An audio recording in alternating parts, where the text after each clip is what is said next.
Welcome to the Better 2 podcast. I'm your host, Donna. Today's guest is Chris Eveland. And Chris, well, he's a different type of musician than we normally have on the show. He is a touring musician as well as a studio musician, and some would call him a player, a studio player, or a touring player. It all depends on how you look at it. But he has a different take on the music. And unlike some people, when he got in a band, well, it was because it was his passion. So tune in. Hi, Chris. How are you doing today? I'm well, thanks. You? I'm doing good. I am doing good. So you have an interesting story because I've talked to a lot of musicians. I've talked to musicians of all sorts of calibers. I've talked to Lamal. I've talked to somebody from EMF, Ian Dench. So I've talked to some high caliber musicians, and I've talked to people that are just starting out. But you have a different history, and I've known players before. You are not only a touring musician, but a studio musician as well. And that's a different perspective than a lot of other people because you kind of are a gun for hire then. Yeah, for sure. And the studio part of it is that, like, that's a humbling moment your first time going in. When you go record and then you listen back, you're like, well, that's not what it sounded like when I played it live, right? So doing the studio work I have found over the years has really fine-tuned things. And then as well, being a hired gun and getting to the point where someone calls and says, we need someone Friday.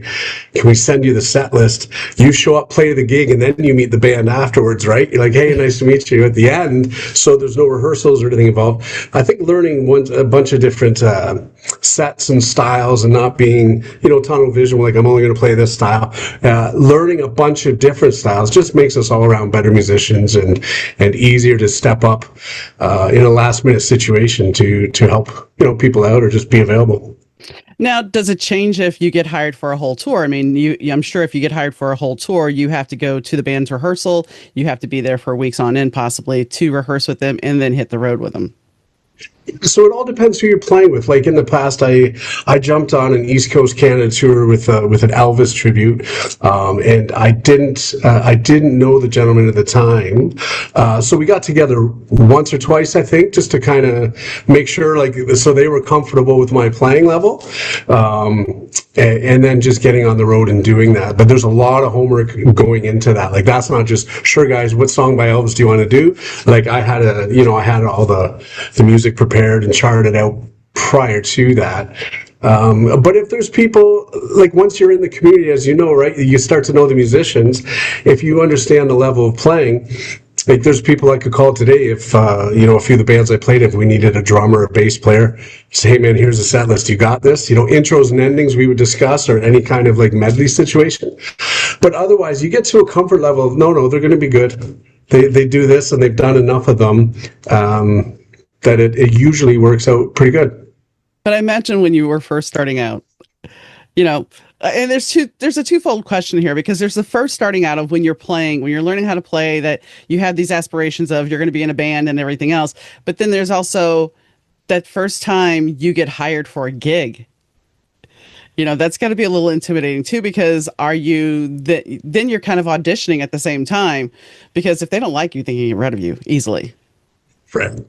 Yeah, and most musicians, right, we're all kind of like, our confidence, even, the humble ones that show up, right? We all want to be kind of people to enjoy what they hear us playing. But I've also found, you're right, it's very intimidating. And I've been playing live now. I just turned 50. I started playing live when I was 16, I think. So if somebody asked me at 20, hey, we're going on tour, can you just meet us at the first gig Friday night? I would have said absolutely not, right? Because I only had a little bit of shows. I think I'm over 3,000 live shows in now. So the comfort level now is like, I almost don't want to get together to rehearse and just show up and do it if the level of musicianship's there. But if it's a big show and everybody's, it's a theater show or a soft seat show, you want to make sure it's dialed in and everyone's on the same page. So getting together is no problem. But yeah, it does. It's a sliding scale. It changes with the more experience you have, right? And then there's that learning curve when you're involved. Like I'm in a few bands now where some people only have 100, 200 shows, maybe live performance. They still have that mindset of, what I used, and it's a natural thing. There's nothing negative about it. But even some bands, when you talk about, oh, so and so can't make it, let's get a sub, we'll get a fill-in on drums. Some people that don't have that experience are like, what do you mean a fill-in? How are we going to do this without Bill on drums, right? And you're like, actually, you can do it fairly easily with the right players. But it's the first time I remember doing the Elvis tour. They said, hey, just to let you know, Buddy Holly's here tonight, like the tribute. So we're going to do a set of Buddy Holly. And I was like, oh, that's great. I'm looking forward to hearing that. And they're like, no, you got to play it. And I was like, well, I don't know enough Buddy Holly to just do it on the spot. But luckily that band was full of solid musicians. There was keys, there was another guitar going on. There was a lot of instrumentation, right? So it wasn't like, if you're in an AC/DC tribute band, they say start this song and you don't know it. You're kind of out there, you're exposed, people understand you don't know it. That you could kind of blend in a little bit, and they had charts and stuff. So yeah, I enjoy the different variables. So when you started, you decided you were going to learn how to play guitar. How old were you? I think I started at 14, but I think the process started around 12. I was given a Walkman for my birthday, and my grandfather, who was a piano tuner, so he was a musician, with the coolest name, Dennis C. Sharp, right? So he already had music in his name. Yeah. But he went out that year, it was 1986, and he bought a cassette. It was the #1 album that year. And thank goodness it was Van Halen. It was 5150. It could have been anything. And if you look at the top 10, the next 9 probably didn't have any guitar in it, right? Maybe Genesis was on there, but I don't know.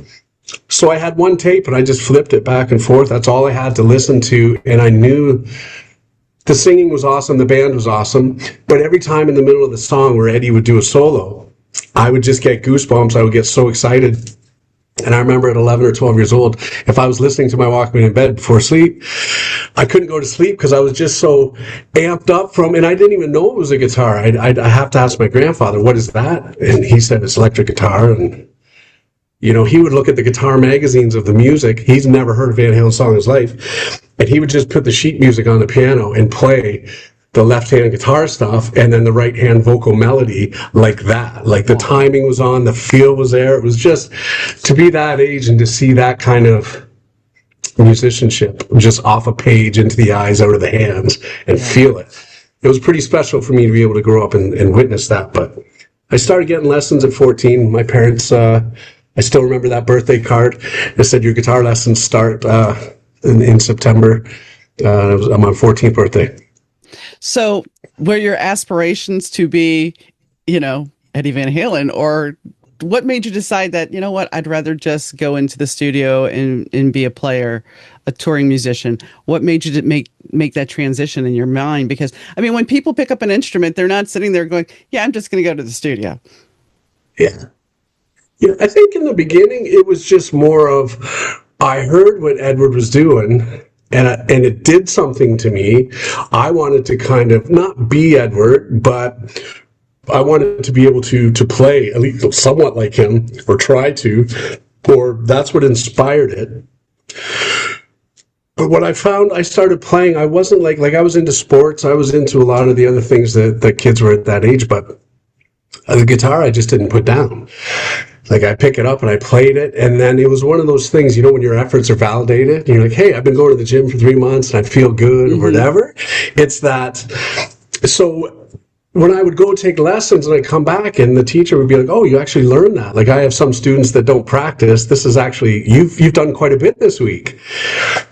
And it just kept going. And then, I don't know if it was maybe my parents or maybe just, hey, oh, that's cool, you can play that or whatever. I'm like, yeah, but I never, even today, 35 years in, I'm still learning. I'm still opening up doors of theory. I'm still a lifelong student, still learning stuff. And the passion hasn't gone away. It's a bug when it bites you. You really dive in, right? So my initial, I don't know, was just to learn how to play it.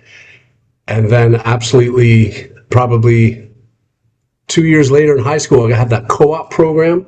This is where you go out into the workplace or whatever, and I chose a music studio in St. Thomas, Ontario, called Art Tech Recording Studios. So there I am at 15 or 16, for half of my high school day in a recording studio, and these musicians were coming in and recording stuff. And back then it was all reel to reel and the tape machines and everything. So just seeing it and being behind the scenes.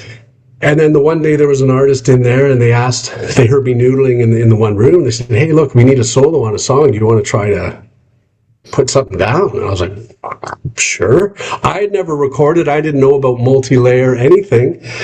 But we spent the afternoon throwing down some really cool guitar stuff, and they pick and show some, and it ended up being on their album.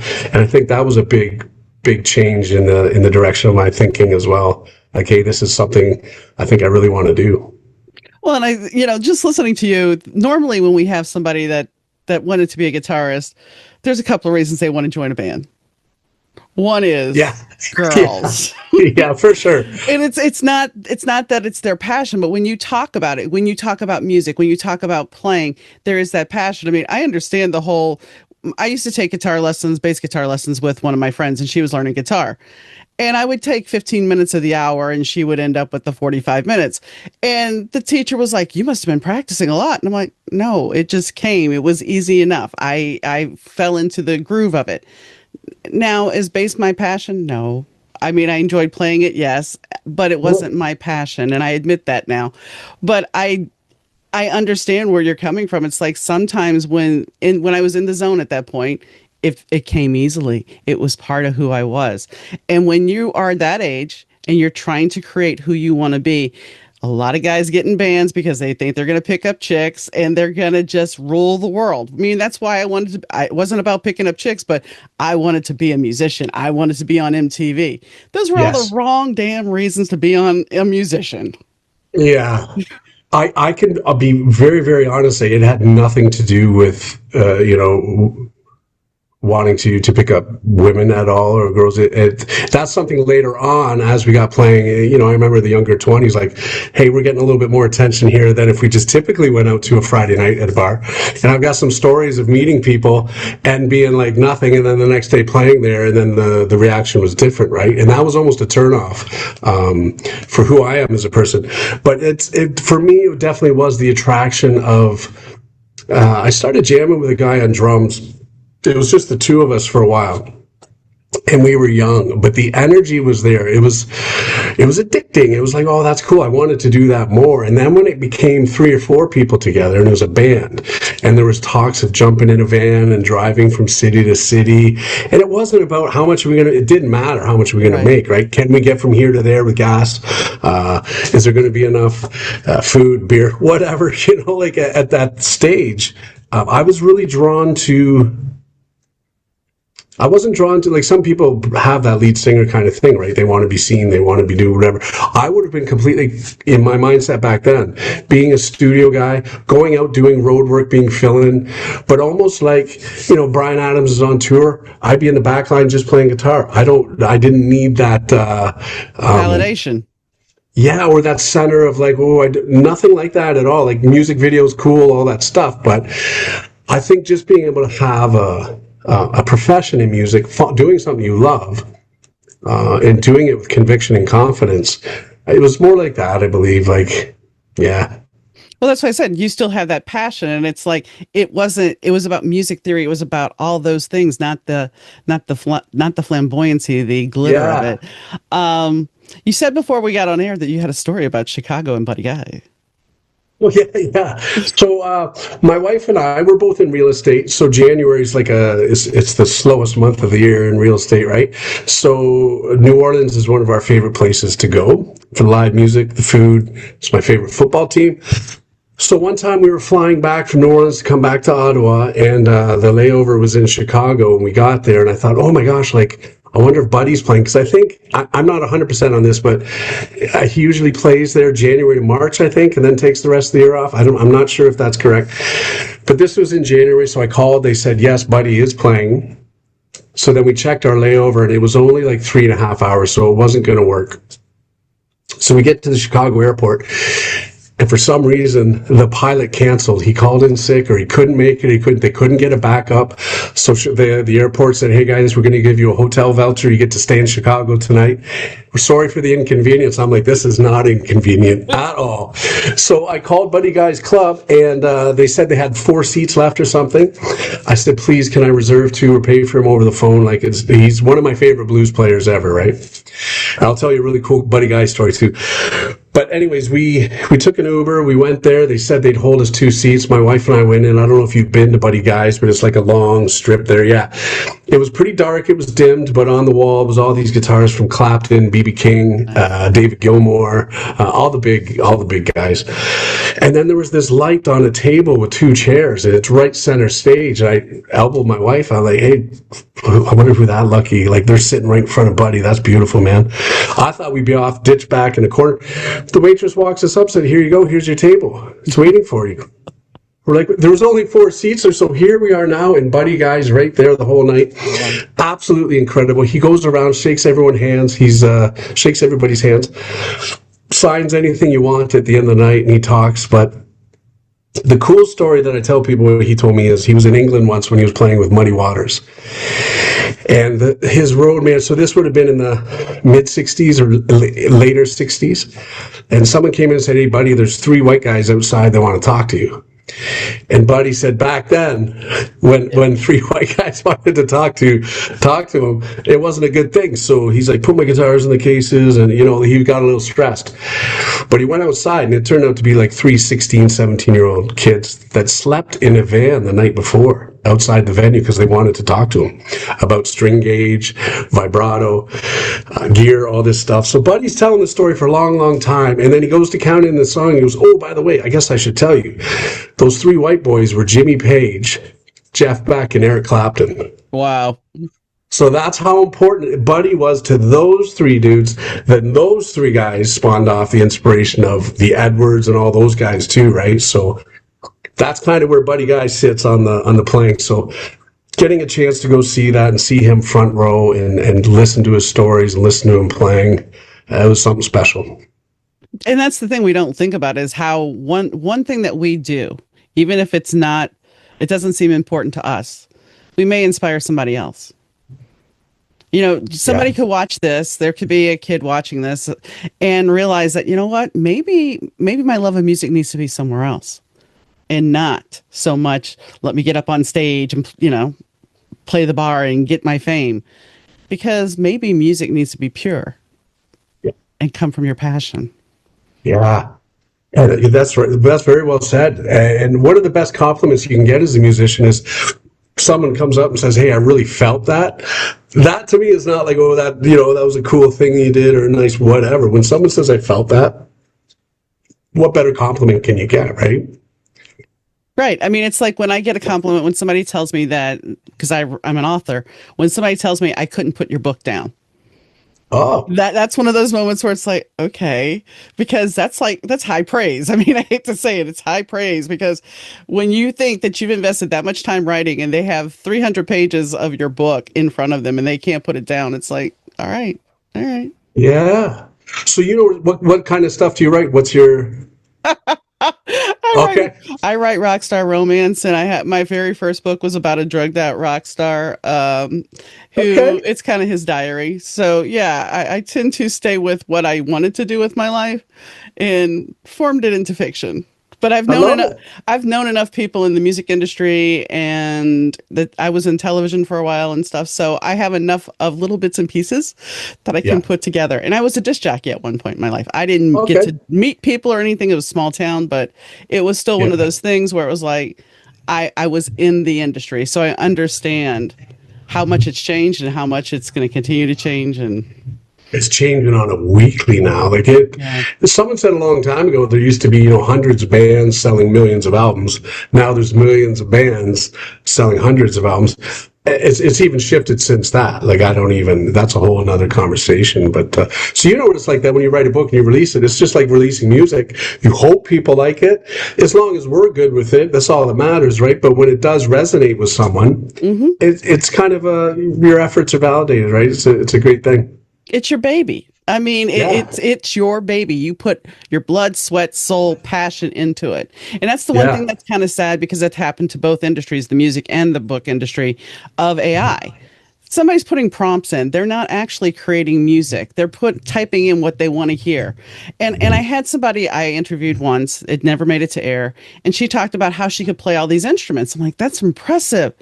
And then when I really started talking to her, she was using a keyboard, but she claimed she could play the drums. She claimed she could play the bass. And I'm like, no, you're not a keyboard player. But I never said it. I was just kind of like, that's no. Yeah. I have a musician friend that sent me a little clip of someone using, I forget the app, forget what it is. It's AI, but it was an acoustic guitar. And this guy's a phenomenal player, but he just played something really bad. He played 4 notes on purpose, really bad, and then told whatever, create this, make it drop C tuning. I want heavy vocals on that, a huge harmony background. And within 10 seconds, that little 4-note thing that he did into this app created something that would take quite some time sonically to get that in a studio. And yeah, that's a whole nother, I don't even know. It's scary. I mean, I feel it's one of those things where it's like I'm a child of the 80s, or I wasn't a child, but I was a teenager of the 80s, and I saw War Games, and I saw Terminator, and it's like, while this is all fun and games, what is the underlying thing of this? Because we're seeing the robots, we're seeing all this, and it's just kind of like, are we headed that way? I hope not. That's only what we're seeing. What's out there that we haven't seen, right? This is true. This is very true. Yeah. But go ahead. No. Oh. I'm just saying, with all that, with AI and the recording, I think it could be a useful tool as long as you're using your own stuff. But the one thing for now that I am enjoying with the shift in like the streaming, bands are making money because they're not selling albums, all this stuff. It is kind of forcing, you said the 80s, some of my favorite bands are in the 80s. It's almost making them go out and play live again to have that revenue, right? Where before they'd release an album, they'd sell 5 million copies, they could, take 5 years off, and then slowly get back together and dry out and all that kind of stuff. But now they're out playing more, and live music is still like I'm doing a tribute right now. I'm in a 10-piece ABBA tribute, and it's doing theaters and stuff with numbers of seats that it's just so great to see people out and enjoying it, and not on their screens and not. I have a lot of students that I teach guitar to, right, and they're on a lot of video games, like the hours they put into these video games a week. I'm not knocking it, but the amount of time that they're doing that, if they spent half of that on an instrument, they'd be some of the best players in town, And it's just, I don't know, the live music's where it's at right now, not so much the recording. But the recording process is still a lot of fun, and releasing it and getting it out there, right? Because we carry a lot of stuff, songs in our heads. It's always there. It's nice to just formulate it, get it out, record it, bring some people in, and then have your little musical baby there, and then release it into the world, and then move on to the next, right? That way it's not always banging around inside. I mean, that's the one good thing about not having the gatekeepers we had, because yes, if you create something, you can put it out there now, and you can let somebody else enjoy your music. Yeah. And the same thing with books. I don't have to sit there and get an agent. I don't have to sit there and go to a publishing company. And the funny thing, there's a whole big argument, and I'm sure that comes true too as far as music, because there's the argument, well, if you're not traditionally published, then your book is not as good, which books on traditionally published books can have issues and problems and everything. But the same can be said, well, these new musicians that are releasing songs, they don't understand the concept album. They don't understand. Well, I had a conversation with a younger musician not too long ago about the fact that by today's standards, people would not know how to listen to The Wall. Yeah. That would be it's a lost art. The concept record is a lost art. But that doesn't mean it's not going to come around, because a lot of the younger generations are starting to say, I don't want screens. I don't want this. Yeah. And I hope it keeps swinging. So at least there's a balance. It's there if you want it, right? Yeah. But a lot of my musical friends, we remember getting the cassettes or the CDs or the vinyl and opening it up, and we would sit there and study, where did they record, who recorded it, who was on the album, like that, and then listen to it. These days, a lot of artists are just releasing a song at a time, right? Because people aren't doing the whole album thing. Mm-hmm. And you're right. It is a little bit of a lost art. It's out there for people. I hope they, it's one of my favorite things is listening to an album in the whole entirety, start to finish, Mm-hmm. as that whole package kind of thing. Like Dream Theater, I'm a huge fan of those guys. And I can't imagine being a fan of them and just listening to one song off their new album and making a judge, because usually there's a story behind the whole thing, right? Like it's something special. I mean, I talked to a publicist that I normally work with. I had the pleasure of interviewing. He doesn't give interviews very often, but I got lucky to get to interview him. And we were Nice. talking about the fact how fandom has even changed because of social media. That before, I don't know that you'll ever have another Marilyn Monroe or a James Dean or an Elvis Presley because we are such an instantaneous society now. And yes, It's unbelievable. Beyonce is a big name, but have you really heard anything about Beyonce recently, except for her going to the race, the car race recently? You haven't really heard much. Where Yeah. before, there was a certain group that was always in the news, and that was it. And now it's like, it's hit or miss. It's the news cycle. Yeah. Or the back in the day too, if you listen, a lot of times it was in your vehicle, but sometimes at home on the beautiful speakers and all that kind of stuff. Nowadays, someone say, "Well, have you heard the new whoever?" They'll open up their phone on that little tiny speaker, Mm-hmm. go onto Spotify, listen to it for free for 5 seconds, go, "I don't like it," and it's done.